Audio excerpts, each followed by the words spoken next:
Bismillahirrahmanirrahim. Assalamualaikum warahmatullahi wabarakatuh. Alhamdulillahi wa kafa, wassalatu wassalamu ala rasulillahil mustafa wa ala alihi wa sahbihi wa man wafa wa ba'd. Fa ya ahbaballahi wa ahbaba rasulih sallallahu alaihi wasallam, usi nafsi wa iyyakum bitaqwallahi faqad fazal muttaqun, fala tamutunna illa wa antum muslimun. Faqala ta'ala ya ayyuhalladzina amanu taqullaha haqqa tuqatih wa la tamutunna illa wa antum muslimun. Ahbaballahi wa ahbabar rasul, saudara-saudariku dimanapun anda berada, berjumpa kembali dalam kajian Madrasah Imam Al-Bukhari. Sudah masuk di hari ke-28. Semoga semua ibadah kita diterima oleh Allah Subhanahu wa taala. Kita masih bersama al-mu'takifin, para peserta i'tikaf di Masjid Al-Ihsan dari Bekasi, PT MPJS. Semoga i'tikaf kita diterima oleh Allah Subhanahu wa taala, diberikan rahmat dan taufik Allah sehingga ketika menjadi alumni dari i'tikaf ini kita bisa mengaplikasikan nilai-nilai kebaikan seperti yang Allah dan Rasulnya perintahkan kepada kita semua.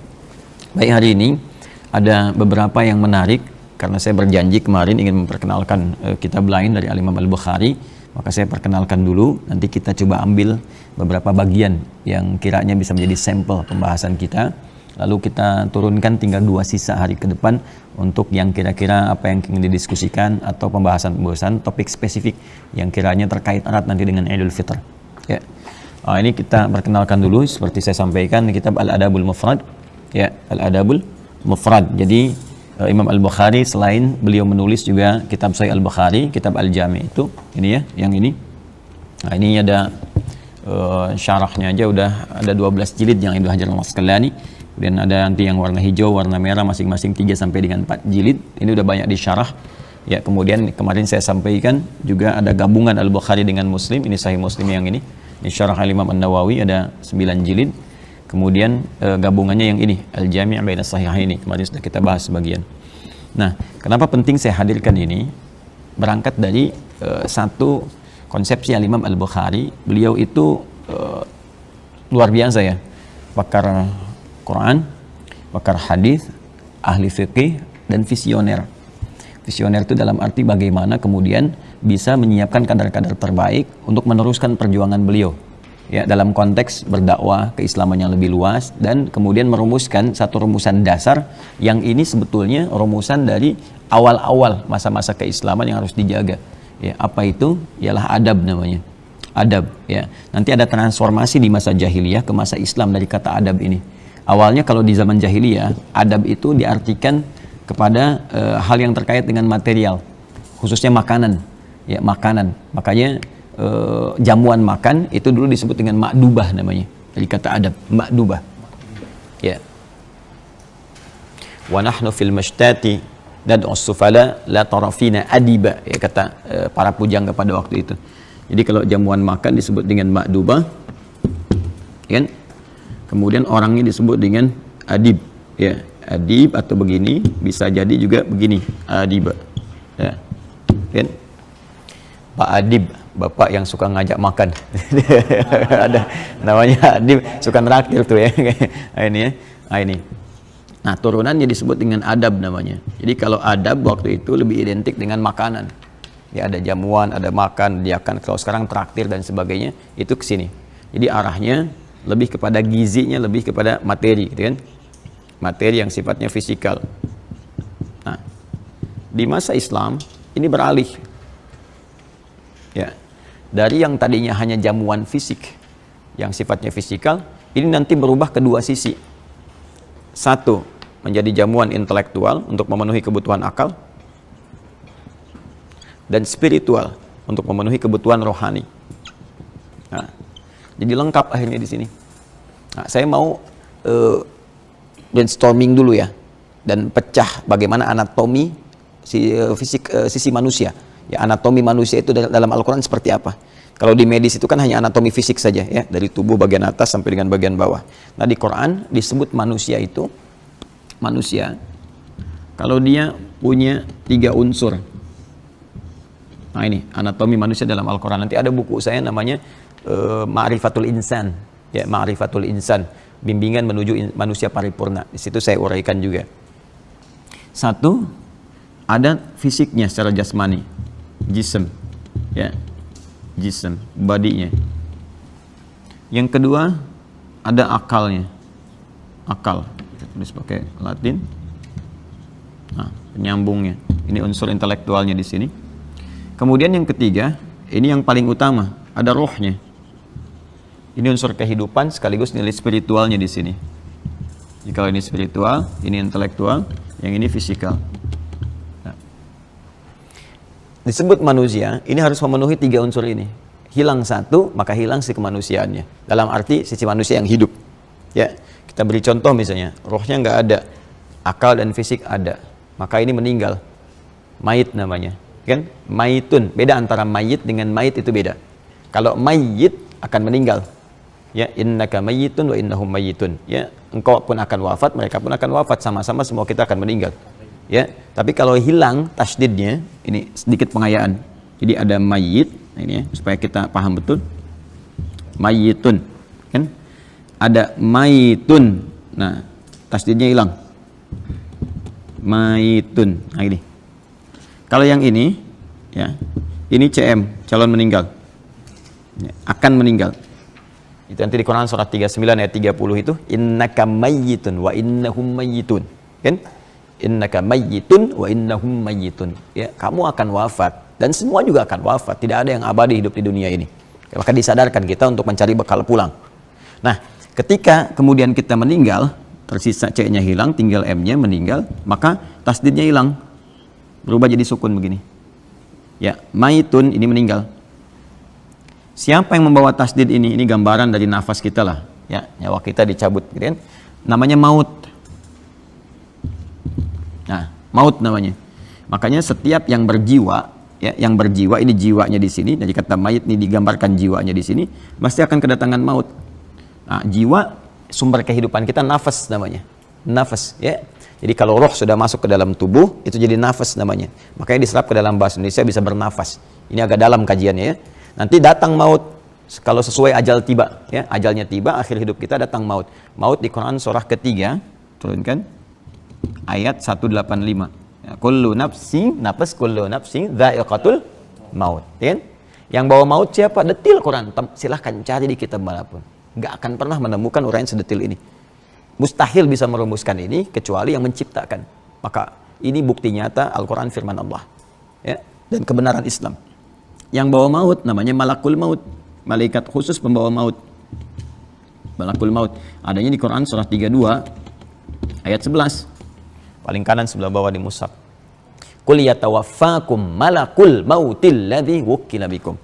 Ya, katakanlah setiap orang akan wafat. Jadi kalau maut sudah tiba, maka tibalah wafat. Apa yang kita kenal dengan kematian itu? Siapa yang bawa kematian maut ini? Ini namanya malakul maut ini. Sampai ke caranya ada. Kalau mau kita bedah, ya, ke materi tentang kematian misalnya, fikih kematian itu sampai caranya. Dari yang paling tenang, ya ayat Tuhan nafsul mutmainnah, napasnya kan, sampai yang dipukulin malaikat ada. Sampai yang susah, sampai yang kemudian meracau, itu ada semua. Dan itu terjadi kalau Allah sampaikan pasti kejadian. Ya, ada gitu ayatnya. Nah, ini gambaran konsepnya seperti ini. Jadi kalau ini nggak ada rohnya, berarti terjadi kematian. Kalau misalnya, mohon maaf, roh ada, fisik ada, akal ada, hewan, akal tidak ada, hewan. Karena hewan dicipta oleh Allah Subhanahu wa taala dengan roh, dengan fisik tanpa akal. Ya, makanya jangan mengajak hewan untuk berpikir kejauhan. Ya, dasar kamu, dia ada ayam, udah kita pel lantainya, ayam datang buang kotoran, dimarahin. Dasar nggak punya pikiran, emang. Kalau marahin hewan nggak ada kerjaan, karena hewan hidupnya dengan nafsu. Jadi nafsu itu cenderung salah, selalu salah, nggak pernah benar gitu. Kalaupun dia berbuat benar itu instingnya, bukan karena pikirannya. Jelasnya, kayak emang nggak ada pikiran. Nah, kalau misalnya cuman ini saja, roh, akal, nggak ada fisik, nah, gentayangan. Karena ini nggak mungkin gitu kan. Jadi semua manusia harus punya 3 ini, 1, 2, 3. Di masa jahiliyah, Adam itu hanya khusus memenuhi unsur fisik. Makanya jahiliyah, jahil. Akalnya nggak dipakai, ya, kekuatan spiritualnya kosong. Karena itu semua tindakan kriminalitas ada di situ.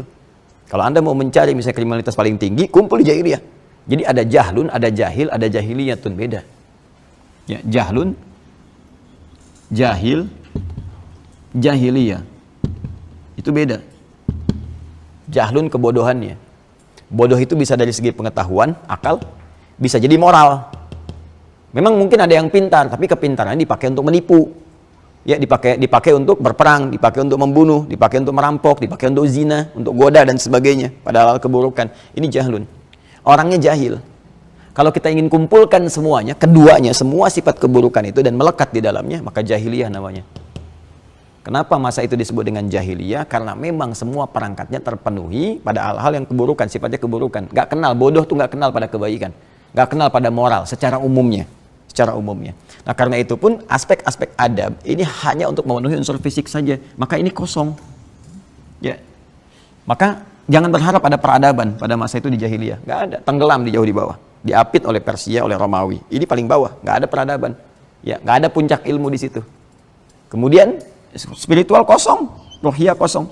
Yang berkuasa dukun, kan, tukang santet, ya, kemudian ya kasih jimat-jimat dan sebagainya. Jadi kalau ada lagi sekarang itu terlambat, udah hilang 15 abad yang lalu kalau muncul lagi gitu kan. Kalau kembali lagi, berarti ada sesuatu yang bahaya.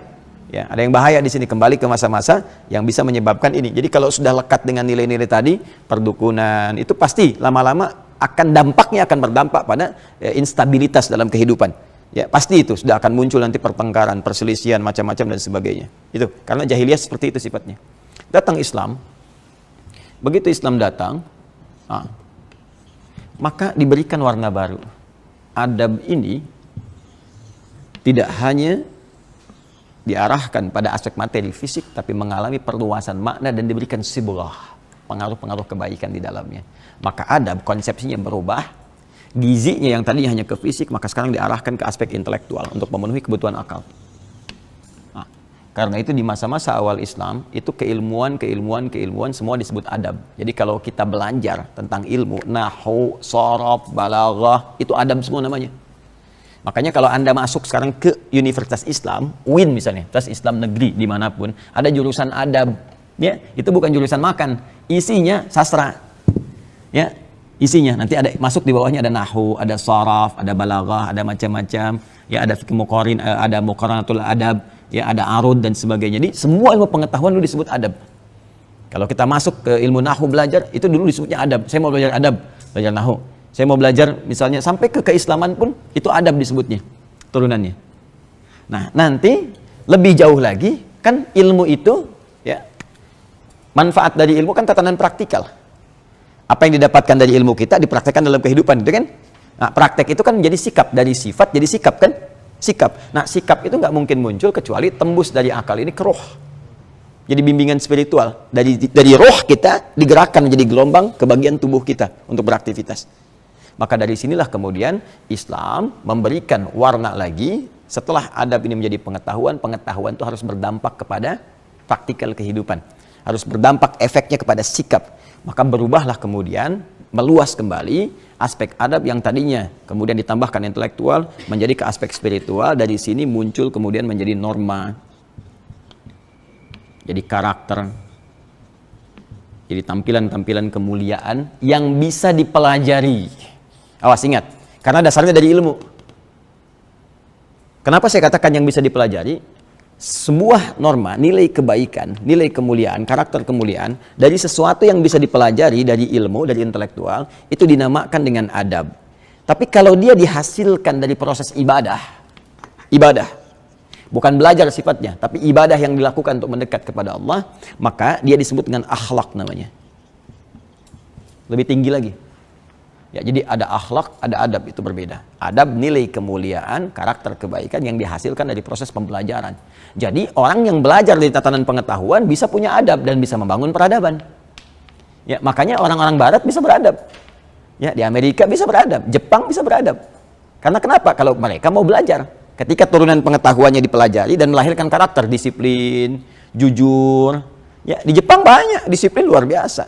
Yang jujur di luar banyak, gitu kan? Jadi jangan dibayangkan adab hanya monopoli di Islam. Saya tidak. Nilainya ada di Islam, tuntunannya ada di Islam. Tapi kalau orang Islam yang nggak mau belajar, yang pakai orang lain, jangan salahkan orang lain. Kita koreksi diri. Tapi akhlak ini hanya ada dalam ibadah. Ya, akhlak itu hanya ada dalam ibadah. Dan itu fitrah manusia, sudah jadi bawaan dari penciptaan akhlak itu. Jadi tertanam di dalam jiwa kita menjadi fitrah. Nanti saya jelaskan pas khutbah Id ada 2 jenis fitrah. Ya, salah satunya adalah cenderung kepada nilai kebaikan. Dengan dorongan jiwa takwa itu. Jadi manusia itu punya sifat gharizah Al-mail lil khair, cenderung pada kebaikan. Karena itu siapapun dia, ya, pada awal masa dia beraktivitas itu, dia akan menolak segala unsur keburukan dan cenderung baik. Ya, silakan kalau diajak misalnya untuk mencuri, pasti menolak hatinya. Ya, lisan kita diajak berdusta, hatinya menolak. Bahkan pencuri pun nggak mau dicuri. Kan pernah dengar kisah perampok punya dua orang anak buah, ya, terus diminta untuk mencuri, begitu setoran, yang satu kurang nyetornya, kamu nyuri setoran dia, padahal mereka tuh baru mencuri, ya, kebayang ya? Nah, jadi ada bagian-bagian tertentu teman-teman sekalian itu menjadi bagian fitrah manusia. Nah, saya turunkan dari segi filologinya. Ya, ini akhlak nih begini tulisannya. Jamannya disebut dengan khuluq, khuluqun. Di Quran surah Al-Qalam, ya, ayat yang keempat, wa innaka la'ala khuluqin azim. Sungguh Nabi itu memiliki budi pekerti yang sangat luhur, yang dihasilkan dari proses ibadahnya. Jadi kalau orang ibadah itu pasti melahirkan budi pekerti, nilai luhur, ya, moral yang sangat luar biasa. Khuluq. Nah, pemberi akhlak itu disebut khaliq namanya. Coba lihat garisnya ya. Ini khaliq. Allah menyebut dirinya dengan khaliq. Quran surah ke-15. Ini agak tinggi sedikit ya. Ayat 28. Wa idh qala rabbuka lil malaikati inni khaliq. Ketika Allah menginfokan kepada para malaikat, Nabi Muhammad SAW menginfokan kepada malaikat, kata Allah, "Hei, aku akan mencipta makhluk baru. Akulah khaliq." Ya. Yang dicipta disebut makhluk namanya. Yang diciptakannya disebut makhluk. Nah, ini dia. Coba perhatikan bagaimana derivasi katanya, dari derivasi katanya ya. Khaliq, makhluk. Proses penciptaannya disebut khalaq. Iqra bismi rabbikal ladzi khalaq. Ar-Rahman 'allamal Qur'an, khalaqal insan. Jadi Allah khaliq, mencipta khalaq, yang diciptakan makhluk, kita ini insan, makhluk, khalaqal insan 'allamahul bayan. Kita. Nah, karakteristik makhluk yang dicipta itu yang disebut akhlak namanya.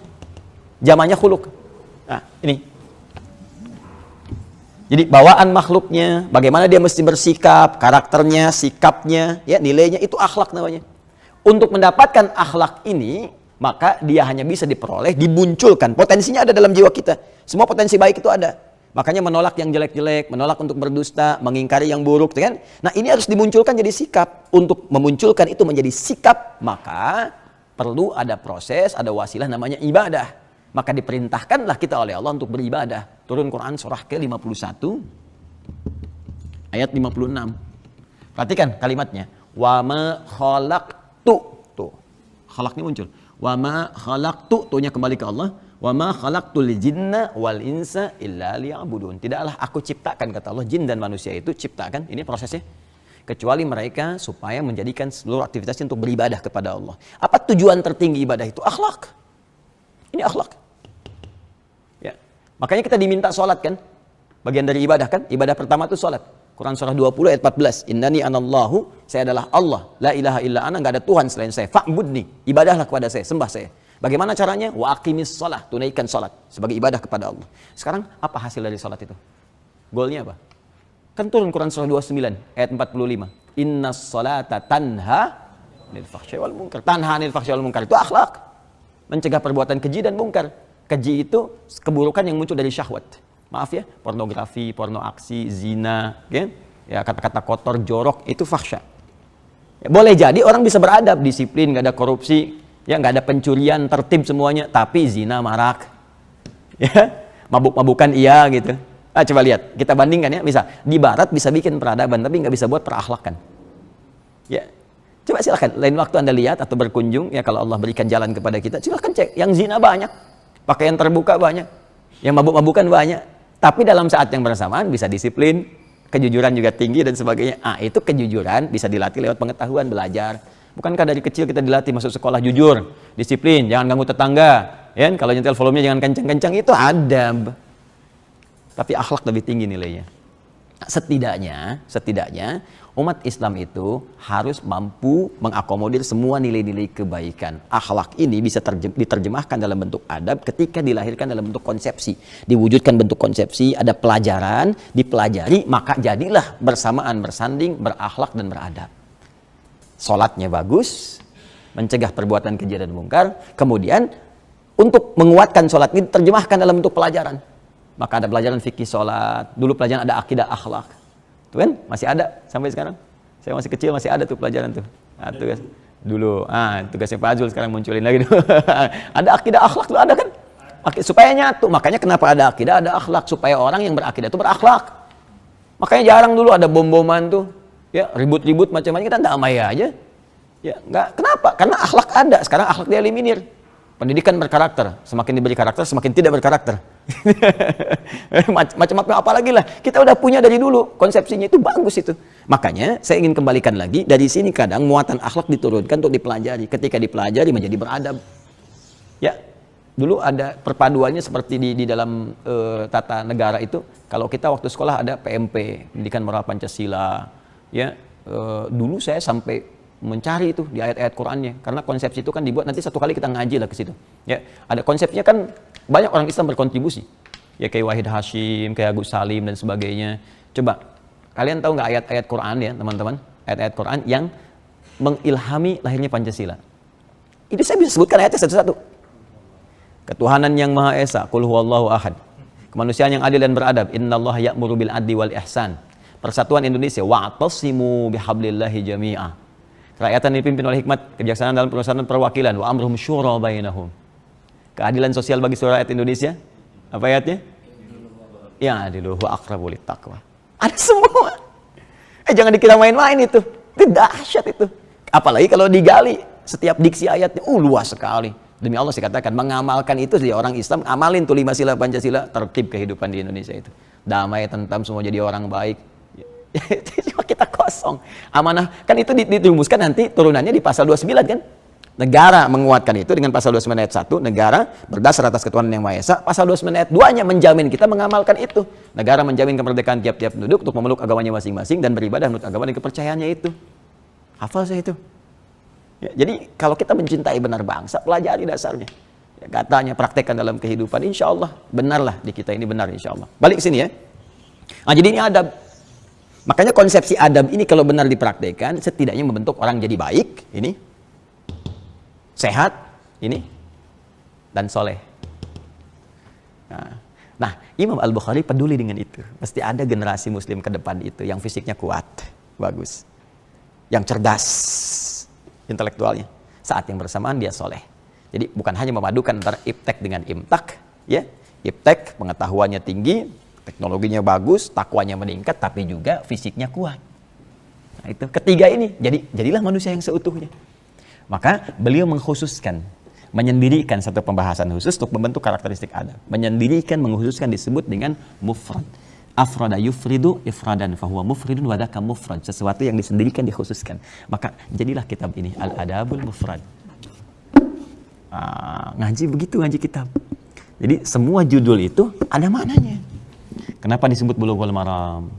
Kenapa disebut Subulus Salam? Ada maknanya. Kenapa ini sunan? Kenapa ini jami? Ya, kenapa ini begini? Kenapa ini tafsirnya Jalalain? Misalnya ini tafsir Jalalain nih. Ya. Nah, itu ada maknanya. Kalau ke orang, siapa orangnya? Apa inspirasinya? Ya, dan seterusnya. Nah, ini saya perkenalkan dulu ya.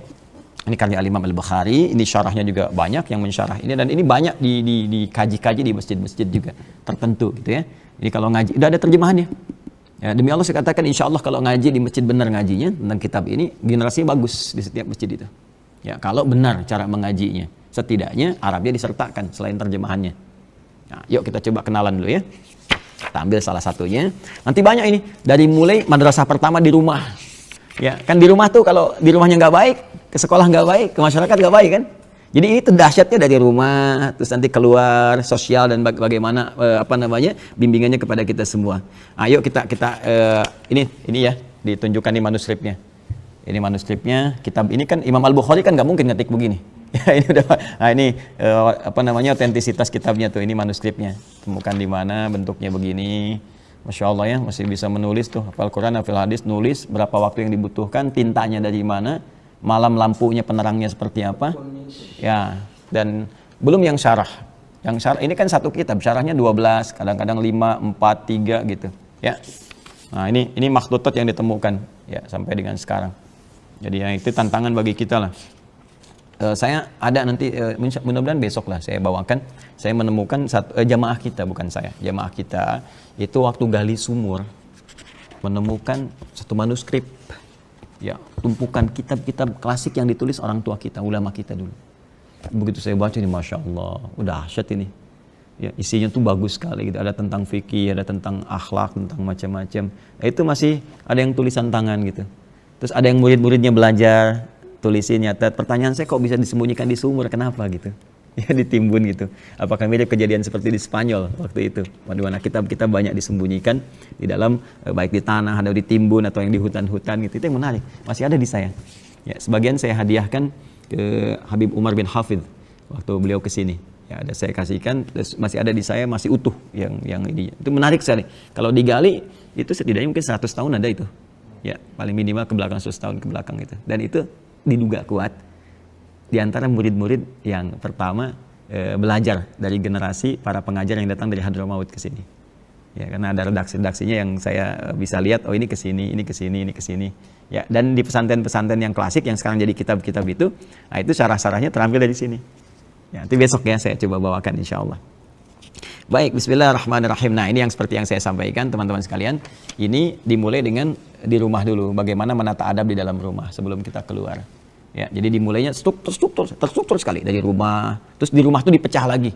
Di rumah kan kalau kita mau beradab, pasti ada orang tua kan di atasnya. Orang tua tuh dibagi lagi. Ibu, ayah, ke ibu bagaimana, kenapa ibu utama, kenapa ayah utama, terus sampai ke bawahnya. Ya, saya bacakan ya. Ya, bismillahirrahmanirrahim. Saya langsung saja. Bab ma jaa fi qoulihi ta'ala wa wassaynal insana biwalidayhi husna. Al-Ankabut ayat yang ke-8. Bab ini akan membahas tentang tingkatan adab yang pertama kali dipelajari oleh seorang muslim, yaitu di rumahnya berdasarkan isyarat firman Allah. Kan saya katakan di awal kan waktu bahas Al-Bukhari. Al-Bukhari ini hafal Quran, tahu tafsir, tahu hadis, termasuk tahu fikih. Jadi sangat terstruktur gitu ya apa yang ada diturunkannya. Dari sini pembahasan ini nanti ada buku-buku tentang fikih rumah tangga. Nanti saya pulang mungkin besok, ingatkan saya saja ya. Nanti saya coba contoh, saya tunjukkan. Dulu saya masih ngajar tentang fikih keluarga. Jadi ada keluarga-keluarga kita tunjukin nih, bimbingan fikih keluarga begini gitu. Itu dari runtut sekali, dari atas sampai kalau lahir anak, lahir cucu, lahir apa, terus sampai ke pendidikannya bagaimana, ada semua. Ya. Nah, ini baru disebutkan satu ayat. Saya turunkan lagi ayat yang lain ya. Ini teman-teman boleh catatkan yang sama dengan ini. Redaksinya mirip-mirip ya, sama, tapi penekanannya berbeda. Jadi kalau di Quran ada lafaz yang sama, jangan disebutkan pengulangan, karena nggak ada pengulangan dalam Al-Quran. Allah itu maha suci dari pengulangan. Kalau mengulang berarti nggak jelas. Dan semua firman Allah jelas. Ya, makanya di tafsir itu ada kaidah begini. Ada kaidahnya taksis li ma'nan jadid. Ini untuk menunjukkan pondasi pada makna yang baru yang tidak sama dengan sebelumnya. Itulah mukjizat Al-Quran. Ya, di Ar-Rahman kan diulang tuh. Ya, kalau kita dari segi lafaz kan kita sebutkan diulang. Padahal bukan pengulangan. Fabi ayyi ala'i rabbikuma tukadziban, fabi ayyi ala'i rabbikuma tukadziban, fabi ayyi ala, terus itu fabi ayyi ala yang pertama beda dengan yang kedua, kedua beda dengan yang ketiga, ketiga beda dengan yang keempat, lain-lain itu maknanya. Oh, kalau kita ngaji tuh, oh kita kata ya Allahumma sholli ala sayyidina, ya Allah, benar nih firman Allah ini, nggak bisa manusia bikin begini, beda satu kedua lain maknanya, itu pondasinya lain gitu. Di Al-Baqarah aja ya Bani Israil adzkuru, dan itu kan 3 kali. Ya Bani Israil adzkuru ni'mati allati an'amtu 'alaikum wa aufu, kan yang 40. Yang 47 wa anni fadaltukum 'alal 'alamin. 122 wa anni fadaltukum 'alal 'alamin. Kan? Itu antara 1, 2, ketiga lain-lain maknanya. Ya. Nah, di sini saya ingin tunjukkan ini yang Al-Ankabut ayat 8. Kalian teman-teman boleh tambahkan Quran surah 31, Luqman ayat ke-14. Kemudian satu lagi Quran surah 46 ayat 15 yang kemarin. Ya. Nanti itu berurutan ya. Quran surah ke-29 ayat 8. Kalau yang ini kaidah dasar. Nanti yang di Luqman Quran surah ke-31 ayat 14 itu nanti terkait dengan masa penyapihan. Ya. Kehamilan dengan penyapihan. Kemudian yang Quran surah ke-46 ayat ke-15 terkait sampai masa usia 40 tahun dan harus menyiapkan amalan spesifik untuk dibawa pulang yang jadi kebanggaan gitu, sampai dengan doa dan menyiapkan keturunan. Ya. Nah, ini mari kita lihat turunannya ya. Bab ma jaa fi qouli ta'ala, a'udzubillahi minasyaitonir rajim, wa wassaynal insana biwalidayhi husna. Ya kan? Dan kami berikan wasiat kepada semua manusia. Kita kembalikan dulu ke Quran surah ke-29 ayat 8. Ya, supaya saya bisa jelaskan dulu bagaimana kedalaman diksi Al-Quran di sini. Ya. Wa wassayna, dan kami wasiatkan. Apa itu wasiat? Wasiat itu pesan singkat yang sangat kuat. Ya, pesan singkat yang sangat kuat. singkat, padat, tapi pesannya kuat sekali. Bukan mau meninggal ya. Wasiat itu asalnya bukan mau meninggal. Teman-teman saya mau berwasiat, oh Ustaz ini mau meninggal, bukan. Ya, wasiat itu maksudnya pesannya kuat sekali. Ya, tolong jaga ini dan amalkan ini. Kenapa pesan orang meninggal disebut dengan wasiat? Karena biasanya kalau orang sudah mau meninggal, pesannya cepat ditangkap. Seorang ibu mengatakan dalam sehatnya, nak, sholat nanti mah kan baru adzan, ntar aja pas mau qomat. Begitu sudah nafasnya ya tersendat-sendat di ujung beliau usianya, kemudian mengatakan, nah sholat iya mah, iya insya Allah mah, siap tuh. Lebih kuat rasanya. Karena itu pesan orang yang kiranya merasakan di ujung usianya itu disebut dengan wasiat karena cepat sampai ke dalam jiwa pendengarnya. Nah, Allah di sini menggunakan kata wasiat. Wa wasaina, aku mewasiatkan. Ini artinya kalau Allah sampaikan dengan kata wasiat lebih penting lagi. Ya. Nah, kalau ada redaksi seperti ini, ingat ya. Ini persamaannya begini. Kalau di Quran, di hadis ada sebuah kata yang menekankan, ini artinya satu, informasinya sangat penting. Yang kedua, pahalanya banyak. Ini harus saya tajamkan nih. Kadang ngaji itu begitu, kadang-kadang satu kata bisa kemana gitu, tapi terkorelasi dan indah. Ya, ini saya kasih rumus dulu ya dalam tafsir nih ya. Rumusnya begini. Kalau ada satu kata bersifat menekankan taukid, nah, kan? Yang langsung perintah sifatnya dari Allah. Maka ini ingin menunjukkan kesan bahwa informasi yang disampaikan ya lewat kata ini sangat penting.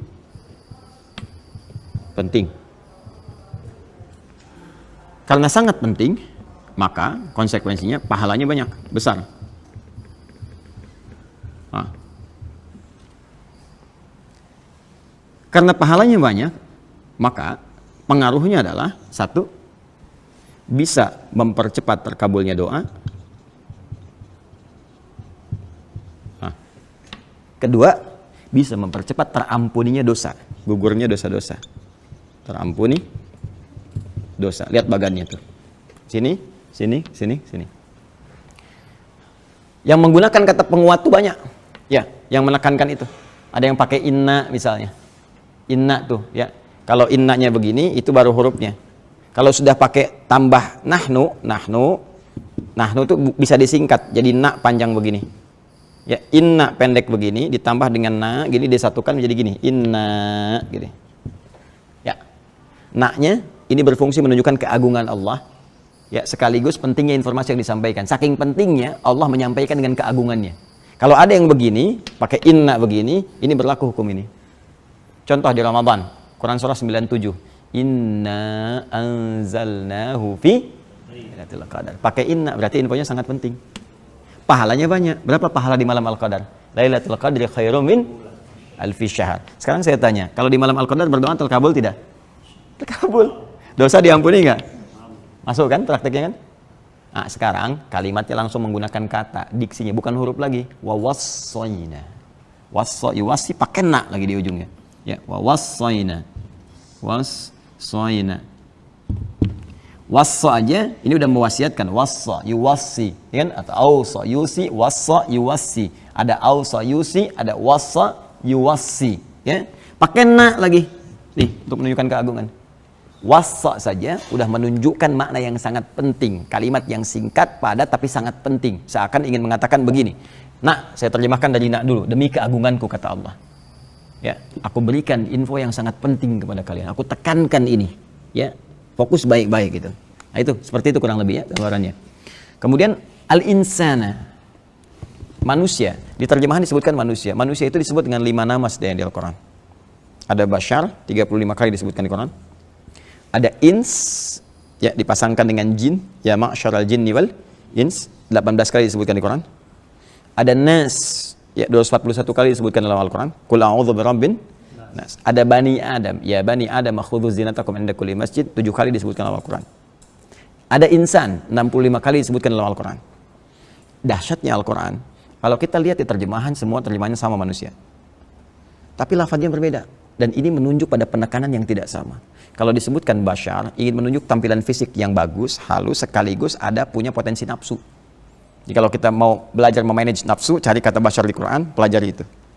Ins untuk menunjuk sifat kelembutan dan harmoni manusia, yang beda dengan jin. Kalau jin itu tersembunyi, kemudian cenderung kasar, makanya jin itu tampilannya kasar. Ya, nggak ada orang kemasukan jin jadi ramah misalnya. Permisi Ustaz, ingin ikut taklim, sedang kemasukan jin, mustahil. Ya, pasti dia meracau, mengacau dan sebagainya. Bedanya manusia lawannya ins, lembut, nampak. Ya, jadi kalau ada manusia itu mohon maaf, ya sedang bersembunyi, itu berarti sedang keluar dari fitrahnya. Sedang punya masalah, sama dengan jin yang melakukan penampakan, itu jin galau itu. Jin punya masalah. Terlebih kalau manusia cari-cari penampakan jin, itu yang kacau. Ya, jadi manusia itu gampang kalau keluar dari fitnah itu punya masalah. Manusia itu harus tampak, datang tampak. Jadi kalau lihat orang langsung kita lari sembunyi itu punya masalah. Ya, yang kedua halus. Nah, ini diharmoni. Jadi kalau ada orang kasar, lisannya kasar, ya, perilakunya kasar, berarti ada yang salah. Boleh jadi pengaruh lingkungan kata Nabi yang keliru. Itu ngaji gitu tuh enak tuh. Nah, sifat sosial yang menandakan bahwa kita nggak bisa hidup sendiri, gitu kan. Kemudian Bani Adam, genetik kita tersambung ke Adam untuk menentukan satu terkait dengan warisan, ya. Kemudian dua mahram, ya, bagaimana jalur itu bisa digali, turunkan. Insan terkait dengan totalitas aktivitasnya dari bangun tidur sampai dengan tidur lagi, ya. Dalam kita beraktivitas. Jadi kalau disebutkan insan itu menunjuk semua aktivitas kita. Kalau pakai al berarti menunjuk semua manusia yang beraktivitas. Nah, sekarang katanya menggunakan insan di sini. Wawasainal insan. Kata Allah, "Hei, demi keagunganku, aku berikan pesan yang sangat penting, singkat tapi penting sekali untuk semua manusia yang beraktivitas dalam hidupnya. Di antara sekian aktivitas itu ada yang paling penting untuk kalian fokuskan." Ya. Kita dari bangun tidur sampai tidur beraktivitas kan? Banyak kan? Dari sekian aktivitas itu, nih ada yang paling penting. Yang kalau kita kerjakan ini akan berdampak pada aktivitas yang lainnya. Apa itu? Biwalidayhi husna. Berbakti kepada kedua orang tua. Wah, itu kunci itu. Ya. Nah, nanti kita turunkan husna jadi birrun tuh. Menarik tuh. Ya. Jadi ada husnun, ada birrun, itu beda. Bahkan nanti ada thayyibun, ada khair, ada ma'ruf, ada ihsan, ya, ada saleh, ada birrun. Itu berbeda. Ya, wasainal insana biwalidayhi husna. Aku wasiatkan kata Allah, berikan pesan yang kuat untuk berbakti, berbuat baik kepada kedua orang tua. Husna itu masdar, sifat dari kata hasuna yahsunu husnan wa hasanan. Jadi turunannya jadi hasana yuhasin untuk perbaikan dan ihsan untuk puncaknya. Dasarnya husna. Husna itu punya 3 arti. Satu, baik. Yang kedua, diniatkan sebagai ibadah. Yang ketiga, yang mengandung sisi pahala. Ya, makanya nanti penulisan pahalanya disebut hasanah namanya. Ya, Quran surat 6 ayat 160, man ja'a bil hasanati falahu asyru amsalihha. Terus kita berdoa, Rabbana atina fid dunya hasanah, ya. Nah, jadi pertama, segala turunan kata hasan itu artinya baik. Oh ya, Zulkifli Hasan, Zulkifli Hasan, Emre Hasan, ya, dan seterusnya. Hasan, pendiri Persis salah satunya, ya. Itu baik tuh. Jadi kalau ada yang namanya Hasan nggak baik, dipertanyakan, bapak namanya Hasan itu. Pokoknya kalau lagi nggak baik, dibilangnya ya Pak namanya Hasan gitu kan. Nah, itu ya. Yang kedua bukan cuma baik, yang baik banyak. Kebaikan itu diniatkan sebagai ibadah. Jadi ketika Allah memberikan gambaran, berbuat baiklah kepada kedua orang tua, itu dinilai Allah sebagai ibadah. Dan tinggi nilainya. Makanya nanti di Quran surah ke-17 ayat 23 itu tingkat ketinggian ibadah, ya, dalam rangka berbakti kepada orang tua itu diletakkan oleh Allah setelah beribadah kepada Allah, menuhankan Allah. Wa qadha rabbuka alla ta'budu illa iyyah wa bil walidaini ihsana. Tuh, tingkat ketinggi. Jadi jangan dikira kita berbakti cuma cium tangan aja nggak ada nilainya. Tidak, itu tinggi sekali. Dan ketinggian ibadah itu terletak setelah menyembah kepada Allah Subhanahu wa taala. Dari sisi pahalanya. Ya, makanya Allah sangat murka kalau ada seseorang misalnya, mohon maaf sekali, ya baik sama yang lain, kerjakan ini sukses, tapi sama orang tuanya buruk, tidak. Ridha Allah nggak akan turun. Ya, itu bermasalah gitu. Nah, dan yang ketiga, berpahala. Ya, berpahala. Jadi saya bikin konsepsi garisnya supaya paham kayak yang tadi tuh. Kayak yang tadi ya. Jadi kenapa menggunakan kata husna sebagai dasar yang paling singkat di sini untuk memberikan kesan. Jadi belum masuk ke terapan nih. Ya, baru dikasih konsepsi dulu kalau kita mau, Allah turunkan nanti secara detail dan harus mau. Ya, ini menunjukkan satu turunan kata hasuna. Ya, ini kalau ada begini ruq'ah namanya. Kadang disebut riq'ah. Ini sin kalau panjang begini, sin. Ya. Hasuna yahsunu husnan wa hasanan. Nanti ada wa ihsanan. Ya, kalau pakai ahsana dan tahsin kalau pakai hasana. Ini menunjukkan garis ini menunjukkan 3 hal. Satu, segala perbuatan yang baik mengandung nilai ibadah dan berpahala. Kita praktekkan dengan ayat ini dalam konteks bakti kepada orang tua. orang tua. Ya. Wa wassaynal insana biwalidayhi husna. Kami wasiatkan kepada setiap manusia untuk berbakti kepada kedua orang tua. Menggunakan kata ini, turunan kata ini. Artinya apa? Bakti di sini menunjukkan perbuatan baik. Kita belum masuk detail ya. Ketika kita berbuat baik pada orang tua, baik itu banyak nanti dengan sikap, dengan harta benda, dengan perhatian, dengan macam-macam. Itu dicatat oleh Allah langsung sebagai ibadah. Dan ibadahnya bukan main-main, ibadah tertinggi, urutannya kedua. Setelah kita menyembah Allah Subhanahu wa taala melalui rasulnya. Ya, dalilnya Quran surah ke-17 ayat 23. Wa qadara rabbuka alla ta'budu illa iyyah wa bil walidaini ihsana. Allah telah menetapkan satu ketentuan, ya hanya menyembah Allah saja, salat, kan? Kemudian kita puasa karena Allah, baca Quran karena Allah, mengikuti Rasulullah, kan? Nah, semua itu tingkatannya yang kita kerjakan nomor 1. Setelah itu urutan keduanya apa? Wabil walidaini ihsana, berbakti pada orang tua. Tingkat tertinggi nomor 2. Dan ketika dikerjakan itu, apapun yang kita kerjakan dengan niat ibadah ini, saya mau sekolah minta doa saja, dengan niat kita memuliakan orang tua, ya, saya memuliakan orang tua minta doa, itu dicatat pahalanya. Punya nilai pahala. Berapa pahalanya? Paling sedikit 10 kebaikan. Dalilnya Quran surah ke-6 ayat 160. Ini Quran surah ke-17 ayat 23. Ya. Pahalanya disebut hasanah namanya. Perhatikan tuh. Ini perbuatannya, ibadahnya disebut dengan ihsan. Ya. Pahalanya disebut dengan hasanah. Ya. Bu Hasanah, ibu yang mendulang pahala dalam aktivitasnya gitu ya. Ini. Ya. Manja abil hasanati, siapa yang melakukan satu kebaikan yang punya nilai pahala, falahu asyru amsalihha, kami balas dengan 10 kali lipat. Jadi kalau kita melakukan sekali aja, assalamualaikum ma, insyaallah mama sehat selalu ya, dicatat langsung 10 kebaikan. Wah, itu kalau nyari pahala itu banyak sebetulnya peluangnya. Dan ibu, bapak itu luar biasa. Assalamualaikum pak, semoga sehat-sehat, minta doa ya. Kita padahal yang minta doa, tapi kita diberi pahala. Ya. Apalagi misalnya kita support, kita berikan kasih sayang, ya. Kemudian misalnya kalau orang tua masih hidup, datangi, silaturahim, walaupun cuma bawa buah-buahan, senangkan hatinya, ya kita mengelus dalam kebaikan, oh itu pahalanya banyak sekali. Ya, nanti kalau sudah nggak ada pun, masih ada lagi, masih ada tuntunannya. Ya, saya misalnya ayah sudah nggak ada gitu kan, masih ada caranya, bahkan hadisnya detail sekali. Nanti kita tunjukkan. Kalau ada peluang harta bisa pakai harta, kalau ada peluang ilmu bisa pakai ilmu, kalau ada tenaga pun bisa diarahkan, yang diharapkan pahalanya untuk orang tua yang telah meninggal. Bisa. Lihatkan, minimal doa. Minimal doa. Makanya kan kita punya doa kan, Rabbighfirli waliwalidayya warhamhuma kama rabbayani. Ya, kalau orang meninggal kita katakan apa? Almarhum kan? Warhamhuma. Ya, baik hidup ataupun telah meninggal. Makanya ketika meninggal kan Allahumma ighfir lahu warhamhu. Jelas ya? Nah, ini teman-teman sekalian. Nah, ini gambaran yang sangat indah dan dalilnya sangat luar biasa. Nah, nanti apa dampaknya kita berbuat baik pada orang tua itu dalam kehidupan kita sebagai implementasi dari adab tadi? Ya, jadi adabnya dipakai tuh. Ini jism, fisikal, akal, intelektual, ruh, spiritual. Pakai jism apa? Makanan, pakaian. Orang tua masih ada, kita mampu misalnya kan kirim kan. Nelpon pulsa kirimin, jangan orang tua yang cari pulsa sendiri buat nelpon kita. itu jism tuh, fisikal. Akal, intelektual, kita belajar sampai pintar. Ya, supaya dengan kepintaran itu ibu kita terangkat, ayah kita terangkat. Minimal orang tua tanya kita bisa jawab. Ya. Kemudian rohiyah apa? Spiritual. Ya, imami dalam sholat. Buktikan kita belajar dengan baik, jadi imam.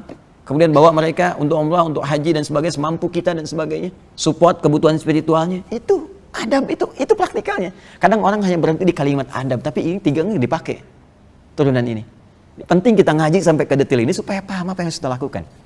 Ya, dan ini ketika dilakukan punya nilai di sisi Allah. Tadi turunannya. Nah, sekarang kita bacakan hadisnya sekarang. Hadis sahih. Ya, ini bagian terakhir. Kita masuk ke hadis sahih.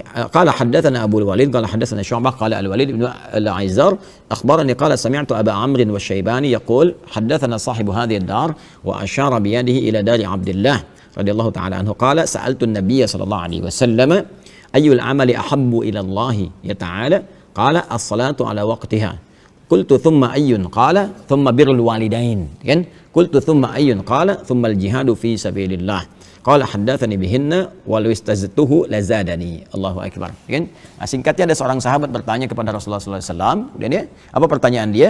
Dia bertanya, ayyul amali ahabbu ilallah? Amal apa yang paling dicintai oleh Allah Subhanahu wa taala?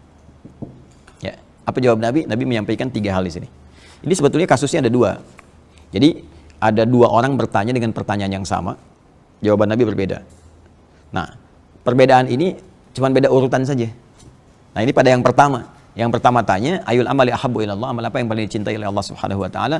Urutan pertama as-salatu ala waqtiha. Ya, as-salatu ala waqtiha. Ini yang paling menarik, teman-teman. Yang tadi tafsir Quran surah 17 ayat 23 tadi.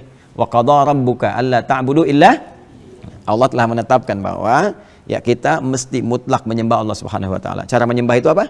Lewat apa? Salat. Nah, apakah semua orang salat itu dicintai Allah? Belum tentu.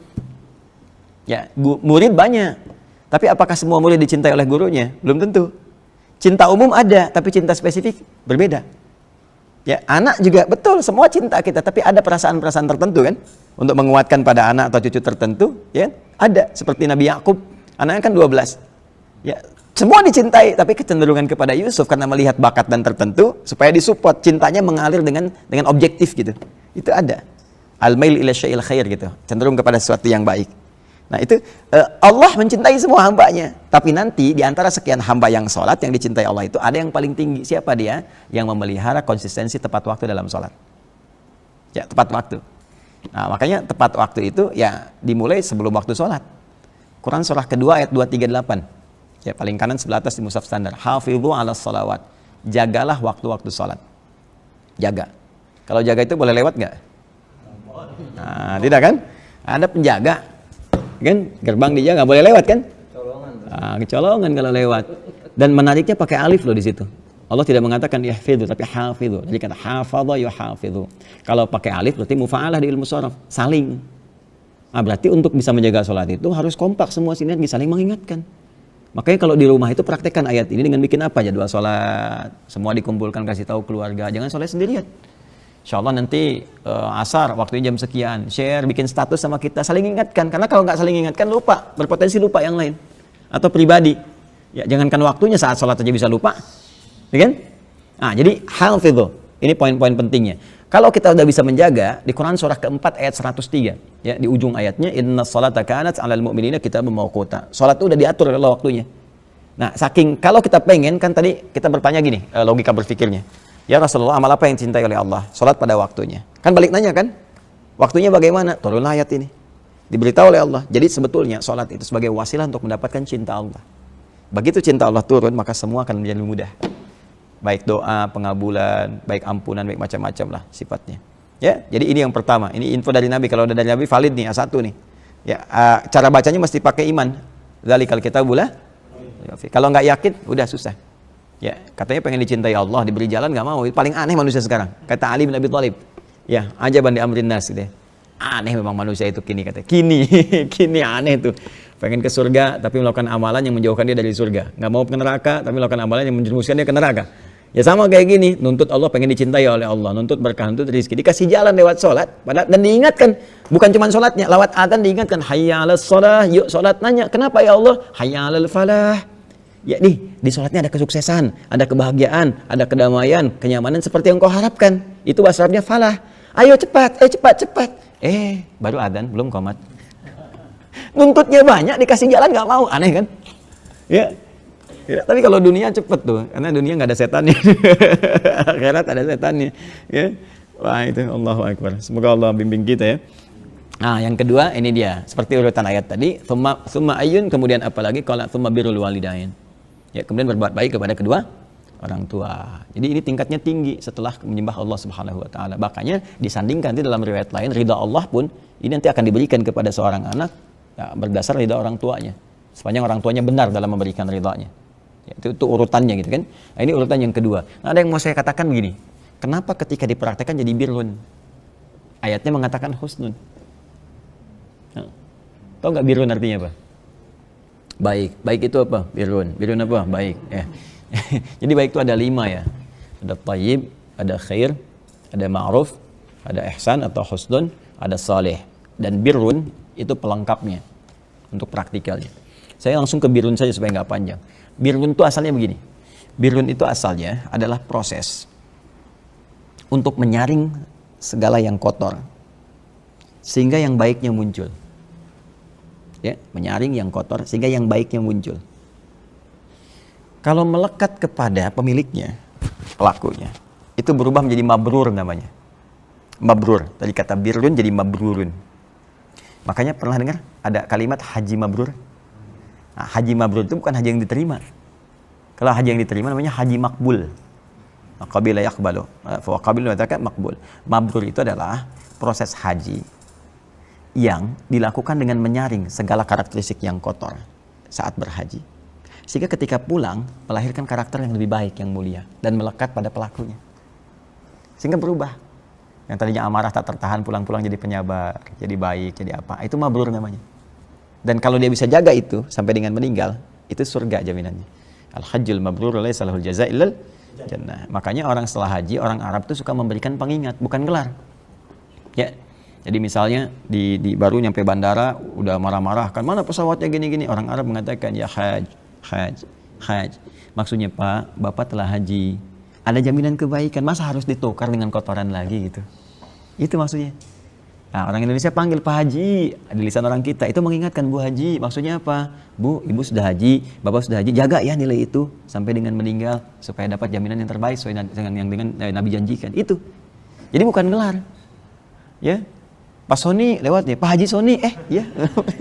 Bukan begitu. Kalau ada gelar tuh, ibadah ada gelar, di Islam paling banyak gelarnya. Luar biasa kan? SHI, ya, sholat, haji, infak.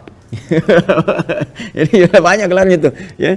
Nah, jadi kembali ke sini, birrun. Nah, kenapa di sini bakti pada orang tua pakai birrun di praktikalnya? Ya, karakter dasarnya nilainya pakai husnun, ihsan, tapi ketika dipraktikkan birrun. Seakan memberi kesan kepada kita dalam bahasanya. Kalau mau berbakti pada orang tua, lakukan dengan niat yang bersih. Jangan asal aja dipenuhi, tapi hatinya tidak tulus. Nah, coba ke depan dulu, ya mah, tapi di hati bilang, baru tadi disuruh, sekarang suruh lagi. Gak begitu. Saring yang kotor itu. Tulus saja bersih, lakukan karena Allah. Iya aja dalam orang tua, iya aja lah. Yang gak ada orang tua gak bisa lahir. Gak ada kita dengan izin Allah gitu kan. Syariatnya begitu. Gitu. Ya, iya, orang tua iya aja dulu sepanjang mengarahkan pada kebaikan. Kalaupun salah, ditolak dengan cara yang lembut. Gitu. Wala taqul lahuma uff. Ya, saja nggak boleh gitu ya. Nggak boleh berarti mukul boleh. Nggak. Yang kecil aja nggak boleh, apalagi yang tinggi. Jadi kerjain aja dulu. Ya, bismillah untuk menyenangkan orang tua itu. Makanya nanti ada banyak kasus di sini sampai orang jihad disuruh pulang sama Nabi. Ya, kasus sederhana. Dia jihad, temannya ngadu ke Nabi, ya Rasulullah, ibunya nangis tuh, nangisin dia. Ya, belum siap melepas dia. Panggil sama Nabi. Sini kamu. Kenapa Rasulullah? Kamu pulang ke rumah, bikin ibumu tertawa sebagaimana engkau membuatnya menangis. Nanti masuk ke hadis ya, kita nggak usah buru-buru, nanti akan masuk ke situ. Apa kisah asalnya nanti? Ini banyak sekali. Ada yang dosa, pezina dan sebagainya. Terus banyak loh dosanya, pengen tobat. Sama Ibnu Abbas disuruh, punya ibu nggak? Punya. Pulang ke rumah. Tingkatkan bakti ke ibu, itu cara tobat terbaiknya. Kenapa? Dijawab sama Ibnu Abbas. Apa jawabannya? Nanti saat masuk bab ini. Tapi dasarnya adalah birrun. Kalau mau berbakti pada orang tua, birrun. Jangan banyak ini itu pamrih. Hatinya jangan gerusuk-gerusuk. Tulus aja, bismillah kerjain. Nah, kalau Nabi katakan begitu pasti kejadian. Ya, bahkan dalam kebaikan pun sholat, iya mah ya. Tuh. Udah. Terus di hati muncul lagi kan? Itu bukan birrun namanya. Tapi ya namanya birrun berarti ada perjuangannya. Namanya orang nyaring kan berjuang. Ya, pasti berjuang. Jadi karakter itu pelan-pelan diperbaiki.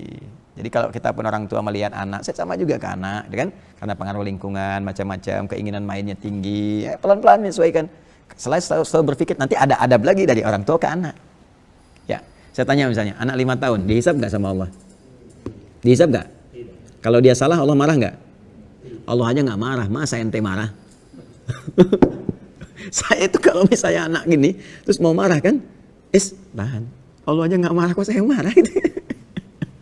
Ya, jadi pada yang membahayakan, tarik tegas, tapi pada sesuatu yang tulus gitu. Itu kalau kita ngaji itu enak gitu. Walaupun memang praktikalnya kadang-kadang harus bergulat dengan setan. Ya, dan saya kadang kalau udah agak kesel sama setan, saya keluarin lewat lisan. Ngapain kamu Tan? Nggak akan menang. Ya, kadang harus keluar sih. Ya, kalau ada setan rumah, dasim kamu nggak akan menang. Udah. Ya, kalau masih kesel begitu muncul, saya tinggal minum teh gitu. Nah, itulah ya. Ya, kemudian yang ketiga jihad fisabilillah. Ternyata fisabilillah nomor 3. Ya, jadi nggak boleh fisabilillah pun mengarahkan bakti kepada orang tua. Ini nih ya teman-teman, ya awas nih, saya ingatkan ya, kalau ada yang ngajak-ngajak, awas nih, berjuang kemana, ayo ini itu, tapi Anda meninggalkan orang tua. Awas, hati-hati. Bahkan mengatakan orang tua belum berislam sepenuhnya. Hati-hati, bertentangan dengan hadis itu. Ya, kacau pemikiran seperti itu. Hati-hati, apalagi orang tua yang muslim dianggap sudah kafir, syahadatnya batal dan sebagainya. Terus tiba-tiba kita diminta baiat, menghancurkan ini, bawa bom sana sini, tembak ini atas nama dia, itu nggak dibenarkan. Nggak dibenarkan sama sekali. Hati-hati ya dengan ajaran-ajaran demikian. Dan hadis itu sebaliknya, Quran sebaliknya, mengajarkan kepada sesuatu yang benar gitu kan. Makanya Nabi pernah menyampaikan satu saat nanti akan didapati anjing-anjing neraka. Ya, anjing neraka itu, anjing kan menggonggong tuh. Ya, gonggong, nah itu gonggongnya banyak. Ya, gonggongnya banyak, suaranya kencang, tapi mengajak kepada keburukan. Hati-hati ya, dikit-dikit kafir, dikit-dikit ini, dikit-dikit bom, tembak ini itu hati-hati. Kalau ngaji benar nggak akan begitu. Apalagi dengan saya mencela aja saya larang. Apalagi berbuat yang seperti itu. Ya, saya sering sampaikan orang mencela saya itu nggak harus dibalas. Saya aja nggak marah, ngapain Anda marah gitu? Ya, artinya balik mencela. Kita dakwah dengan kebaikan. Kita doakan, tunjukkan bahwa ini loh yang benar nih seperti ini. Kalau masih memaksakan seperti itu, ya itu resiko dia masing-masing. Kecuali pada hal-hal yang sifatnya memang harus disikapi dengan tindakan hukum. Ya, nah itu ada jalurnya tersendiri. Saya kira itu ya untuk hari ini. Jadi kita belajar ini sedikit sebetulnya satu hadis. Ya, kalimatnya dalam tapi praktikalnya kan juga membuat kita lebih termotivasi ya. Nah, ini turunan ilmunya. Ya, jadi kalau kita mempraktikkan adab, ingat 3 unsur ini, fisik, akal, roh, kan?